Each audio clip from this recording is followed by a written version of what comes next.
Voici un pot de yaourt, un déchet en plastique non recyclable. Comment nos déchets sont-ils traités? Que deviennent-ils une fois qu'on referme le couvercle de notre poubelle? Pour le savoir, nous n'avons pas le choix. Nous allons suivre notre déchet et voir où il atterrit.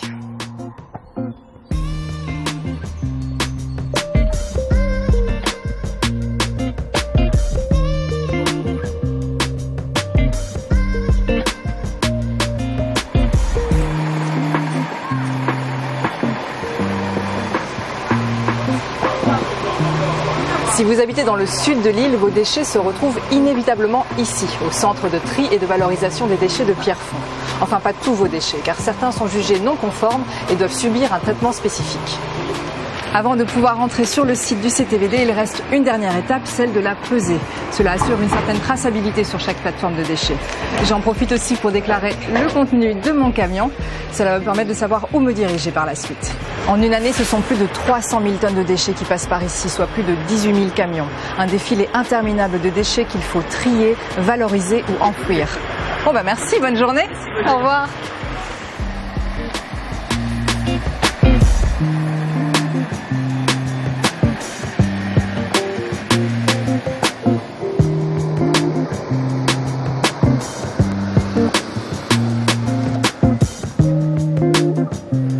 Il existe toutes sortes de déchets. Comme on vient de le voir, certains sont trop dangereux pour être traités ici.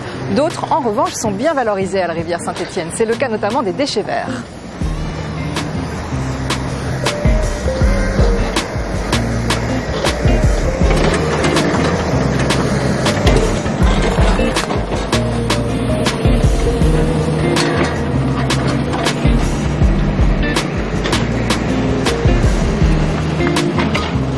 Ils proviennent des collectes en porte-à-porte ou directement des entreprises. Évidemment, il n'est pas question de les enfouir. Bien que vous allez le voir, ils peuvent jouer un rôle dans ce processus.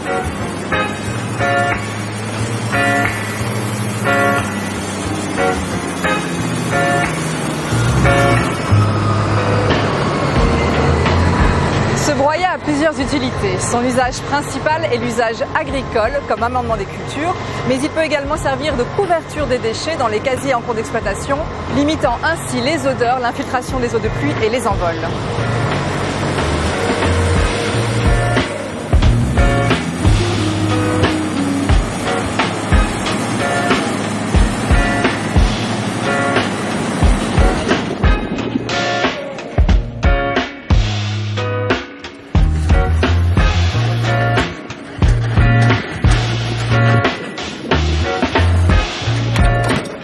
Il existe énormément de métiers et de qualifications très techniques sur le site du CTVD. Mais le poste que je préfère est celui de péliste sur la plateforme de tri.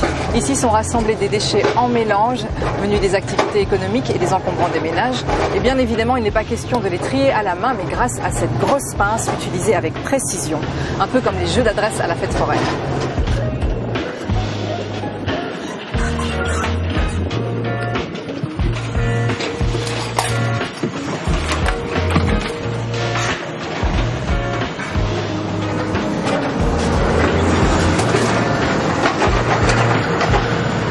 Derrière moi, on retire les pneus, la ferraille, le plastique et le carton.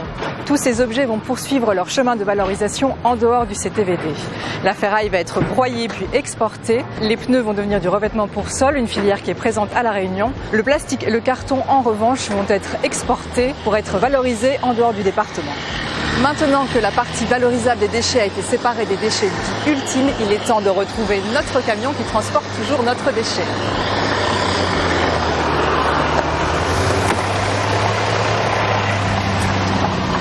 Il est temps d'aborder la dernière partie de notre route, une route qui va nous emmener tout là-haut.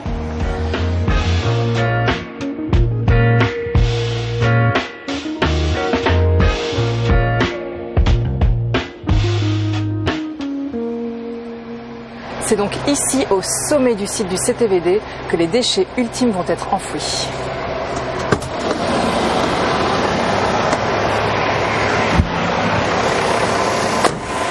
Dans des énormes trous rendus étanches grâce à une barrière physique de plus d'1,50 m qui isole les déchets.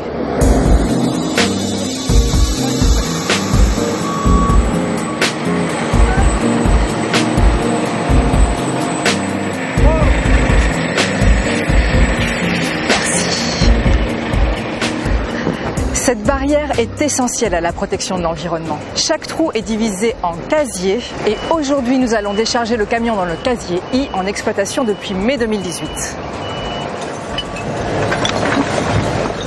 Le travail ne s'achève pas là. Pour optimiser l'espace dans les casiers, les engins vont compacter les déchets, dont le nôtre.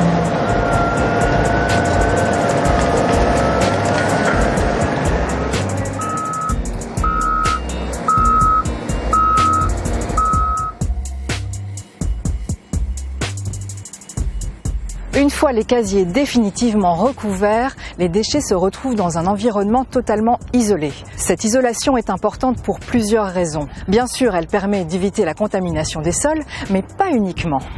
La décomposition des déchets produit ce qu'on appelle un biogaz, valorisé par la production d'électricité grâce à 2 moteurs de cogénération. Autrement dit, une énergie produite à partir de nos déchets. Et oui, sous nos pieds, des tonnes de déchets sont en train de produire ce gaz. On le récupère par des puits comme celui-ci. L'électricité est alors produite sur le site du CTVD pour être ensuite acheminée à la centrale du Gol et réinjectée dans le réseau. L'électricité ainsi produite permet d'alimenter une ville telle que Cilaos.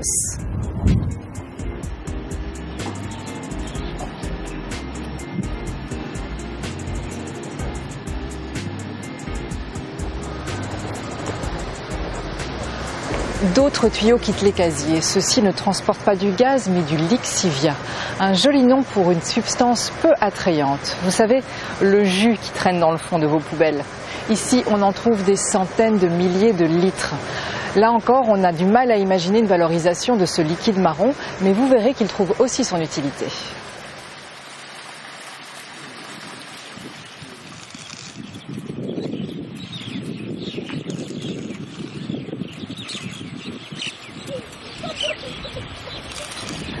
Après avoir subi plusieurs traitements, c'est cette eau dépolluée qui est utilisée pour arroser les espaces verts du CTVD.